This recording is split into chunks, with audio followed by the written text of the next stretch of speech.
السلام علیکم دوستو ساتھیو، میں ہوں سمیع ابراہیم اور آپ دیکھ رہے ہیں سمیع ابراہیم یوٹیوب چینل۔ آج جمعہ ہے اور 24 فروری اور سن ہے 2020۔ دو امپورٹنٹ ایشوز آپ کے سامنے لے کے آؤں گا۔ ایک کا تعلق تو بین الاقوامی پریشر سے ہے جو پاکستان پر ہے، اور وہ اس لیے ہے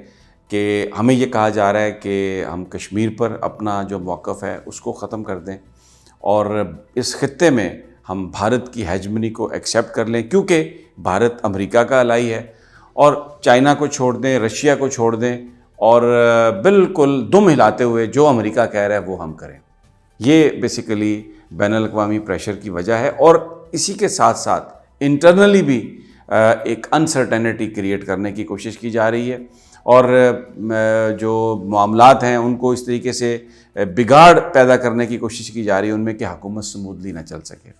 تو سب سے پہلے جو دو چیزیں ہیں جن کا تعلق بین الاقوامی پریشر سے ہے وہ میں آپ کے سامنے لے آتا ہوں۔ فیٹف گرے لسٹ ہے، پاکستان اس گرے لسٹ میں ہے، اور چائنا میں اس کا اجلاس ختم ہوا ہے۔ وہاں پر جو صورتحال ہے وہ کیا ہوئی ہے وہ میں آپ کو ساری تفصیل سے بتاؤں گا۔ اس کے علاوہ پاکستان کے اندر کراچی میں ایک واقعہ ہوا ہے آگ لگنے کا، اس واقعے کے ذریعے کس طرح پوری دنیا میں یہ ایک پاکستان کی پکچر پینٹ کرنے کی کوشش کی جا رہی ہے کہ شاید پاکستان کے اندر جو اقلیتیں ہیں، جو منورٹیز ہیں، ان کے ساتھ برا سلوک کیا جا رہا ہے، وہ سارا بتاؤں گا آپ کو۔ پھر پنجاب کے اندر جو یہ MPs کا گروپ ہے یہ کس نے بنوایا؟ ایک بحث ہے کہ یہ چیف منسٹر صاحب نے بنوایا ہے یا چیف منسٹر اور جو اتحادی ہیں انہوں نے مل کے بنوایا ہے، اور اس کا ٹارگٹ کون ہے؟ بظاہر تو یہ گروپ ایسا لگ رہا ہے کہ جیسے یہ office of the chief minister کی اختیارات کے لیے بات کر رہا ہے، لیکن اس کے اندر جو اصل کہانی ہے میں آپ کے ساتھ وہ شیئر کروں گا۔ لیکن اس سے پہلے میری آپ سے یہ درخواست ہے کہ اگر ابھی تک آپ نے میرے اس یوٹیوب چینل کو سبسکرائب نہیں کیا تو وہ بھی کر لیں، بیل آئیکن کو بھی کلک کر لیں تاکہ ویڈیو اپلوڈ ہوتے ہی آپ تک اس کی نوٹیفیکیشن آ جائے، اور اس ویڈیو کو اگر آپ پسند کر رہے ہیں تو ضرور لائک کریں اور شیئر کریں، اور اپنی تجاویز اور اپنا فیڈ بیک ہمیں ضرور دیں۔ اب سب سے پہلے میں آ جاتا ہوں کہ جو پریشر ہے بین الاقوامی طور پر، یہ جو 3 دن کا اجلاس ہوا ہے بیجنگ میں، اس میں پاکستان نے جو اپنی رپورٹ پیش کی ہے اس رپورٹ میں 22 جو کیٹیگریز تھیں جن میں پاکستان سے کہا گیا تھا کہ آپ امپروومنٹ کریں، ہر کیٹیگری میں ریئل امپروومنٹ ہے، اور اتنا زیادہ کام جو پاکستان نے کیا ہے کسی اور حکومت نے اتنی جلدی اتنی تیزی سے نہیں کیا۔ اور جو پاکستان حکومت کے کام ہے اس میں منی لانڈرنگ کو روکنے کے لیے، ٹیرر فائنینسنگ کو روکنے کے لیے ایک پولیٹیکل ول نظر آتی ہے، بالکل تبدیل کر دیا گیا۔ جو فورن کرنسی اکاؤنٹس کیسے کھولنے ہیں، پاکستان کے جو ڈومیسٹک کرنسی اکاؤنٹس ہیں ان میں منی کی ٹرانزیکشنز کیسے ہونی ہیں، ٹیکس ریٹرن کے حوالے سے کیا ہے، یعنی ایک ایک چیز اس میں وہ ڈال دی گئی ہے، لیجسلیشن تک کر لی گئی ہے جس سے ٹیرر فائنینسنگ کو روکنے میں مدد ملے۔ اور جو آبزرورز تھے، انڈیپینڈنٹ آبزرورز تھے، ان کا یہ کہنا تھا کہ یہ بالکل پاکستان اپنی اس ہدف کی طرف بڑھ رہا ہے، اور ان کی جو پولیٹیکل ول پر بھی کوئی ہمیں شک نہیں ہے۔ تو پھر اس کا مطلب تو یہ ہے کہ پاکستان کا نام گرے لسٹ سے نکل جانا چاہیے، پاکستان کا نام وائٹ لسٹ میں آ جانا چاہیے۔ لیکن اجلاس کے اندر جو کچھ ہوا اس میں بھارت یہ نظر آیا کرتا ہوا، پریشرائز کرتا ہوا، اور ہر چیز پہ کوئی نہ کوئی اس نے الزام تراشی کی۔ امریکنز بھی تھے، ان کا جو رویہ تھا بڑا ڈوبیس، بڑا منافقانہ کردار ان کا۔ اس پر چائنا نے کھل کر پاکستان کے حوالے سے بات کی ہے۔ میں آپ کو وہ وجہ بتا رہا ہوں کہ چائنا کے ترجمان نے کیوں یہ کہا کہ فیٹف کے حوالے سے جو پاکستان نے جو کچھ کیا ہے دنیا اس کو ضرور ہم توقع کرتے ہیں کہ ریکگنائز کرے گی۔ اس کی وجہ یہ تھی کہ چائنا نے یہ محسوس کر لیا، یہ سمجھ لیا جو اجلاس کے اندر جو صورتحال تھی کہ امریکن اور انڈین پریشر جو ہے وہ بڑھتا ہوا نظر آ رہا ہے، اور انڈیا اور امریکہ یہ کوشش کر رہے ہیں، باہر جو مرضی بیانات دیں، کوشش کر رہے ہیں کہ پاکستان کا نام گرے سے بلیک لسٹ میں چلا جائے۔ تو اب چائنا نے اس کو بریک لگانے کے لیے کھل کر یہ بیان دیا ہے۔ عمومی طور پر جو چائنا کی وزارت خارجہ ہے وہ معاملات پر بات نہیں کرتے، وہ ترجمان کو اپنے آفس کو استعمال نہیں کرتے، لیکن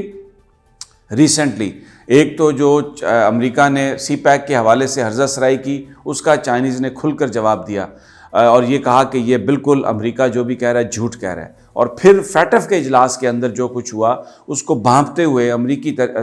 چائنیز ترجمان نے آ کر کھل کر یہ بات کہی کہ دنیا کو اکنالج کرنی چاہیے جو منی لانڈرنگ کو اور ٹیرر فنانسنگ کو روکنے کے لیے جو کوششیں پاکستان نے کی ہیں. یہ بنیادی طور پر جو ایک امریکی اور انڈین سازش ہے پاکستان کو بلیک لسٹ میں لے جانے کی، یہ اس کے خلاف ایک ڈھال بنا ہے. پھر دوبارہ چائنا پاکستان کے ساتھ اپنی دوستی کا حق ادا کیا چین نے، اور سامنے کھڑا ہو گیا آ کے. انہوں نے امریکنز کو، انڈینز کو،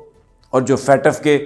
40 ممالک ہیں، اس میں 40 سے بھی زیادہ ممالک، ان سب کو یہ کھل کر بات کہی ہے کہ چائنا یہ سمجھتا ہے کہ اب اگر پاکستان کو گرے لسٹ میں رکھنے کی کوشش کی گئی یا بلیک لسٹ میں ڈالنے کی کوشش کی گئی تو یہ پاکستان کے ساتھ زیادتی ہوگی. And it is high time کہ پاکستان کی جو کوششیں ہیں اس کا اعتراف کیا جائے. ایک طرف تو یہ میں نے آپ کو بتائی. دوسرا میں آپ کو ایک اور بات بتاتا ہوں. کیونکہ انڈیا میں جو سٹیزن امینڈمنٹ ایکٹ ہے اس کے بعد پوری جو منورٹیز ہیں وہ باہر نکل آئی ہیں اور وہ مظاہرہ کر رہی ہیں. پھر کشمیر کے اندر جو مسلمانوں کے ساتھ ظلم و ستم ہوا ہے اس پر بھی پوری دنیا سراپا احتجاج ہے. تو انڈیا نے اس ایکٹ کو بیلنس کرنے کے لیے ایک کام کیا کراچی میں. وہاں پر ایک بستی ہے، جھگیوں کی بستی ہے، جہاں پر اکثریت ہندوؤں کی رہتی ہے. وہاں پر ایک آگ لگنے کا واقعہ ہوا جس میں 200 جھگیاں چل گئی ہیں. انڈینز نے اس واقعے کو اس طریقے سے بیان کرنے کی کوشش کی ہے کہ جیسے یہ کسی انتہا پسند مسلمان نے وہاں پر پولیس اور حکومت کی عشیر بات سے ان جھگیوں میں آگ لگائی ہے، تاکہ وہ اس چیز کو بیلنس کر سکے، دنیا کے سامنے یہ لا سکے کہ در حقیقت پاکستان میں جو منورٹیز ہیں ان کے ساتھ برا سلوک کیا جا رہا ہے اور ہندو وہاں پر محفوظ نہیں ہے. اسی طرح کا ایک واقعہ انہوں نے آج سے 2 ہفتے پہلے، 2.5 ہفتے پہلے ننکانہ صاحب میں کرنے کی کوشش کی تھی. وہاں پر ایک آئسولیٹڈ جو انسیڈنٹ تھا اس کو اگر آپ انڈین میڈیا اٹھا کے دیکھیں تو سکھوں کے ساتھ جو پاکستان نے گڈ ول ارن کی ہے کرتارپور راہداری کھول کے، اس کو ڈیمیج کرنے کے لیے، اس کو برباد کرنے کے لیے انہوں نے ننکانہ صاحب کا جو واقعہ تھا، جو ایک انڈیویجول آئسولیٹڈ ایکٹ تھا، اور اس کو پولیس نے گرفتار بھی کر لیا اس شخص کو جس نے یہ سارا معاملہ کریٹ کرنے کی کوشش کی تھی. جس طرح سے اس کو پیش کیا انڈین میڈیا نے اور یہ بتانے کی کوشش کی کہ منورٹیز میں پاکستان کے حوالے سے، منورٹیز کے حوالے سے پاکستان کا ریکارڈ بہت برا ہے، اور یہ جو کچھ بھی ہو رہا ہے یہ اقلیتوں کے ساتھ جو حکومت پاکستان کا جو معاندانہ رویہ ہے یہ اس کی غمازی کرتا ہے. یہ دنیا نے بھی اس کو ریجیکٹ کیا تھا، لیکن میں آپ کے گوش گزار یہ کر رہا ہوں کہ یہ جو اس طرح کے واقعات ہیں، ایک اور جو واقعہ اس طرح کا یعنی جس طرح کے واقعات کو بھارتی میڈیا استعمال کرتا ہے وہ اس طرح کے واقعات ہیں کہ جیسے اقلیتوں کی جو بچیاں ہیں ان کو زبردستی مسلمان بنا کے ان کے ساتھ نکاح کیا جاتا ہے. کوئی کہیں پر کوئی آئسولیٹڈ انسیڈنٹ ہو بھی جاتا ہوگا، لیکن اس کو پورا یہ بنا کے پیش کرنا کہ یہ حکومت پاکستان کی کوئی پالیسی ہے اور پاکستان کے اندر سب جو منورٹیز ہیں ان کی بچیوں کو اغوا کر کے فورسڈ میرجز پر مجبور کیا جا رہا ہے، یہ ایک اس پروپیگنڈے کی قسم ہے جو کیا جا رہا ہے، جو بھارتی کر رہے ہیں تاکہ پاکستان کا امیج ٹارنش ہو، تاکہ پاکستان بدنام ہو. تو انٹرنیشنل فرنٹ پہ یہ 2 چیزیں میں آپ کے ساتھ لانا چاہتا تھا. اب آ جائیں ذرا انٹرنلی کیا ہو رہا ہے. اس وقت آپ بلوچستان میں دیکھیں تو وہاں پر سے یہ خبریں آ رہی ہیں کہ جی چیف منسٹر اور اسپیکر کے درمیان جھگڑا ہو گیا. KPK سے یہ خبریں آ رہی ہیں کہ جناب وہاں پر جو دونوں جو حکمران پارٹی کے اتحاد میں جھگڑا ہو گیا. اچھا، اور پھر پنجاب میں یہ خبریں آ رہی ہیں کہ جی وہاں پر ایک 20 MPs نے گروپ بنا لیا. پالیٹکس میں اختلاف بھی ہوتا ہے اور پالیٹکس میں آپس میں جھگڑے بھی ہوتے ہیں، لیکن اگر آپ میڈیا کو دیکھیں تو ایک اس طرح کا تاثر دینے کی کوشش کی جا رہی ہے کہ جیسے ایک بڑی گرینڈ ریکنسیلیشن ہو گئی ہے. فیبروری میں شہباز شریف صاحب آ جائیں گے اور اس سے پہلے یہ ٹوٹ پھوٹ کا عمل جو ہے یہ جاری ہے، اور یہ اب آنے والے 2-3 مہینوں میں عمران خان صاحب کی گورنمنٹ پیک ہو جائے گی، اور اس کے بعد شہباز شریف صاحب وزیر اعظم ہوں گے یا کوئی نون لیگ کا بندہ یا کوئی اور بندہ. عمران خان کی تحریک انصاف کی چھٹی ہو جائے گی اور مائنس تحریک انصاف اور مائنس تحریک انصاف اگلی حکومت بنے گی. دوستو ساتھیوں، میں آپ کو تھوڑی سی اس کی میں بتا دیتا ہوں پنجاب میں کیا صورتحال ہے. پنجاب میں صورتحال یہ تھی کہ پچھلے 1.25 سال سے ٹرانسفرز پوسٹنگ کے نام پر پیسے بنائے گئے اور یہاں پر MPs کی مرضی کے ٹرانسفر کیے گئے اور بلیک میل کی پالیٹکس بہت زیادہ تھی۔ عمران خان صاحب نے ساری رپورٹ منگوائی، انہوں نے بیوروکریٹس اپنی مرضی کے دو، ایک chief secretary general major retired Azam Salman اور دوسرے دستگیر صاحب جو آئی جی ہیں، دونوں کو لگایا۔ چیف منسٹر کو اس حوالے سے اعتماد میں لے کے، چیف منسٹر میں اتنی ہمت تو تھی نہیں کہ وہ پرائم منسٹر سے کہتے کہ جناب آپ یہ نہ کریں، کیونکہ جو بھی پرائم منسٹر چیف منسٹر کو پرائم منسٹر نے ہی چیف منسٹر بنایا، ویسے تو ان کی پارٹی میں کوئی لابنگ نہیں ہے۔ اب جب یہ سب ہو گیا تو اس کے بعد جو اتحادی تھے، کیونکہ چودھری پرویز الہی صاحب اتحادی ہیں اور ظاہر ہے ان کا ایک بیوروکریسی میں بڑا اثر و رسوخ ہے، بڑا انفلوئنس ہے، وہ 5 سال یہاں پر وزیر اعلیٰ بھی رہے ہیں، ڈپٹی پرائم منسٹر بھی رہے ہیں، اس سے پہلے اسپیکر پنجاب اسمبلی بھی رہے ہیں، کاف لیگ ہر حکومت کا حصہ رہی ہے۔